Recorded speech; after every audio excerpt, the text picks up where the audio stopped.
We are the Gujarat Technological University. Since its inception over a decade ago, GTU has been empowering young and curating minds to realize their true potential. Over 4 lakh inspired students are enrolled with one of the premier academic universities in India. Hello everyone, I'm Chetna Mishra and I'm back with my lecture series which is based on the power electronics. This is chapter number 1, lecture number 2, power switching devices, and I'm going to start with the topic construction, features, operating principle, characteristic and specification of the power semiconductor diode. We will go through one by one through the topic of the chapter. Now we will see the content, that is the power semiconductor diodes, then review of the basic PN diode characteristics, volt ampere characteristic of PN junction diode. So today we start with the power semiconductor diode. So what is the power semiconductor diode?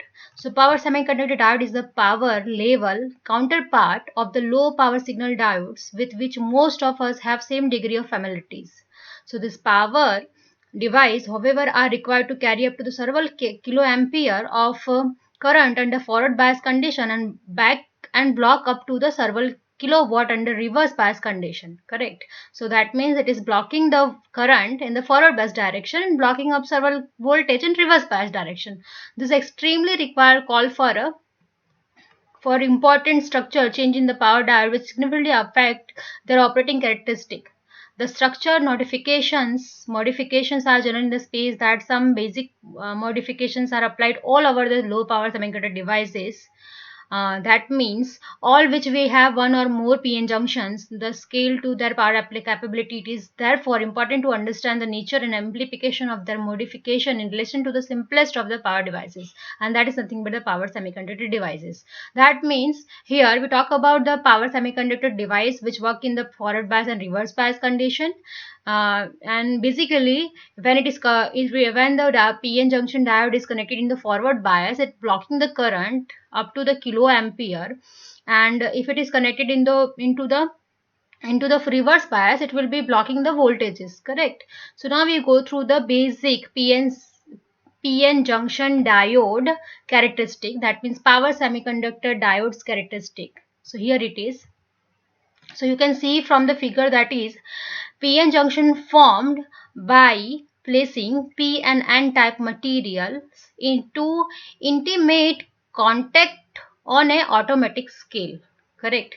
This may be achieved by diffusing acceptor impurities into an N type silicon crystal or by the opposite sequence. That means we are forming the PN junction by using the different materials like silicon, germanium, barium, and by the p-type material, n-type material, when we combining it, the metallurgical junction was going to be created into that.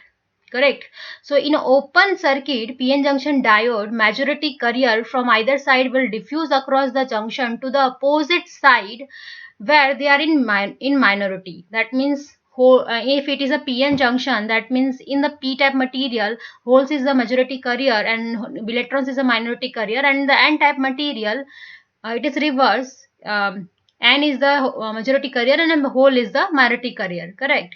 So diffusing carriers will leave junction to diffusing carrier will leave the behind the region of ionized atom at the immediate vicinity of the metallurgical junction. So this region of immobile ionized atoms is called the space charge region. So this create the space charge region in between the diffusion of two carriers. Correct. So this region of immobile ionized atoms is called the space charge region. The process continue till the resultant electrical field. Here we seeing the electrical field. The resultant electrical field created by the space charge density and the potential barrier at the junction build up the sufficient level to prevent any further migration of a carrier. So that means once the space charge density created and it created the electrical field intensity, then after that it will be prevent any further migration of a carrier. At this point the PN junction is said to be a thermal equilibrium condition. I repeat that. What is the thermal? The first figure is of thermal equilibrium condition. So what is the equilibrium condition? diffusing carrier will leave behind a region of ionized atom at the immediate vicinity of the metallurgical junction. Okay, so this region of immobile ionized atom is called the space charge region, and the process continues till the resultant electrical field and the potential barrier at the junction build up sufficient level to prevent any further migration of a carrier. That means after that there is no migration of a carriers. So that is nothing but known as a thermal equilibrium condition. Okay, so we will see from the figure. Now for the next, so figure number B is showcase the reverse bias condition, and figure number C is showcase the forward bias condition. So what happened with the figure number B? Correct. So when an external voltage is applied with P side move negative and the N side junction is said to be under reverse bias condition. That means if P terminal is connected to the negative terminal of voltage or battery and N is connected with the positive terminal, then it is known as a reverse bias condition. So this reverse bias add to the height of the potential barrier. It will be increase the height of the potential barrier. The electrical field intensity, the strength at the junction and the width of the space charge region, also called the depletion region. So this is nothing but the depletion region. Because of the absence of the free carriers, also increase on the other hand, free magnetic carrier density will be zero at the edge of the depletion region. And on the either side, this gradient is magnetic carrier density causes small flux of magnetic carrier to diffuse toward the depletion layer, where they are swept immediately by the large electrical field into the electrical neutral region of the opposite side. This will continue a small leakage current across the junction from N side to P side. So that you can see this is a small amount of flux leakage is there, and it will be continued the some leakage current from N side to P side. There will also be a contribute to leakage current by the electron holes pair generated in the space charge layer by the thermal ionization. So first, whatever the region created by the thermal ionization, it will be separated by this. These two components of the current together is called the reverse saturation current I of the diode. Value of I is independent of the reverse voltage magnitude, but extremely sensitive to the temperature variation. When the applied reverse voltage exceed to the sum here, when the applied reverse voltage is exceed from some threshold value, the reverse current increase rapidly and the diode is said to be undergo reverse breakdown. So when we are connecting the P and reverse bias, the electrical field intensity will be maximum and then it will increase the flux. Then there is a small leakage current. But after when more increase in the reverse voltage, there will be a breakdown, and that is known as a reverse breakdown. Okay, so that is nothing but the figure number B. Now, reverse breakdown is caused by the impact ionization as explained below. Explained here. That is a ionization.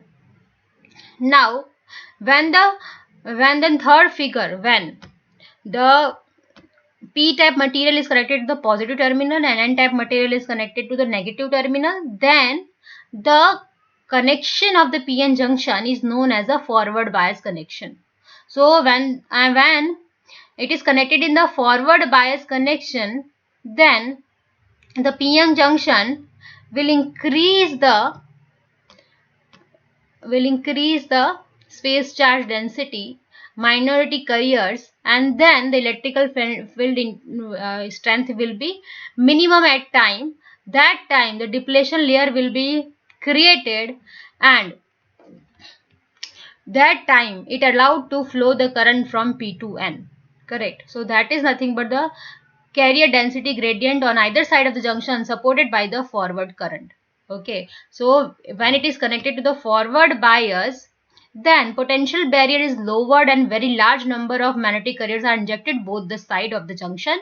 So injected minority carrier eventually recombined with the majority carrier, they diffuse further into the electrical neutral drift region, and then p-type anions have exponential decay characteristic. So that's why it is having a exponential characteristic.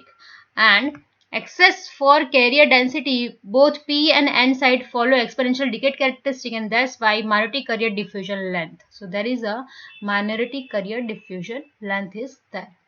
So if you want to calculate the current density gradient on the either side of the junction are supported by the forward current, that is IF, is going to be calculated by this formula. IF is equal to Ix exponential Q into V divided by K into T minus 1. So what is the IF? It is a forward current. What is the IS? It is reverse saturation current. V is the applied forward voltage across the devices. Q is the charge of the electrons, and K is the Boltzmann constant, and T is the temperature in the Kelvin. So this is the formula is going to be utilized to find out the forward current and to for the carrier density gradient. Okay, so now this is the characteristic of the volt ampere characteristic of the PN junction. So this is the forward bias, this is the reverse bias, this is I versus V graph, and that's why it is known as IV characteristic. Here it is a symbol of the diode. I think you all know the symbol of diode, simple diode. Anode and cathode. When anode is connected with the positive, cathode is connected with the negative of the battery, it is a forward bias. When positive is connected to the negative and cathode is connected with the positive, then it is a reverse bias connection. So this region is indicate the forward condition IV characteristic, and this is the reverse characteristic. Forward condition characteristics give the output, and a diode will be conduct, diode will be short circuited. In the reverse bias, the diode connection will be minus and plus, and it will be reverse bias. The circuit will be open circuit, and there will be we will not get any voltage or current, correct? Okay, so now we see that according to characteristic that once in the forward bias condition, once your threshold voltage is overcome, suppose that is a silicon material you are using for the PN junction, and here it is silicon, that means it's a 0.7 volt. Okay, so when threshold voltage is overcome, then breakdown will occur. Knee voltage, knee voltage, you can say also that it is a new voltage. After the breakdown, the current will be increase rapidly, and the diode will be conduct. And reverse bias, there is small leakage current will be flow, but after when it is connected to the reverse bias, anode is minus and K is plus. When it is connected to the reverse bias and you further increase the reverse voltage, then what happen? Further increasing the reverse voltage, after the saturation will going to be happen, and the reverse breakdown voltage will be again, and then rapid increase in the current will be happen. So remember this forward bias condition characteristic, reverse bias condition, and diode will be always conducting the forward bias connection, correct? So now we will see some objective type or some short questions in the form of fill in the blanks. So the first question is that the width of the space charge region increase as the applied to the voltage increase. So the width of the space charge, when it is increased, when you applying the reverse voltage increase. When you increasing the reverse voltage, then the space charge region will be increased. So the answer is reverse. The maximum electrical field strength at the center of the depletion layer increase with dash in the reverse voltage. So with increase in the reverse voltage, the electrical field strength at the center will be increased. Now reverse resistance current in the power diode is extremely sensitive to the which? As earlier told, that temperature will be affect the current and voltage value of the SCR. Now donor atoms are dash carrier providers in P type and dash carrier provider in the N type. So that is nothing but the minority and majority. Minority and majority carriers are provider in the P type and N type material. Now the forward current density in a diode is dash proportional to the lifetime of a carrier. So that is inversely proportional to the lifetime of carrier. The current density is inversely proportional to the lifetime of carriers. So this is my outcome of the lecture. We shown the what is the relation between, what is the distribution of the charge density, electrical field intensity, electrical potential in the PN junction. We see the forward bias and reverse bias characteristic into the IV in a connection, forward bias and reverse bias connection, and how it is working. And then we also saw the IV characteristic of the diode. So this is I done about the second lecture. This is the second lecture of chapter number 1. Thank you so much.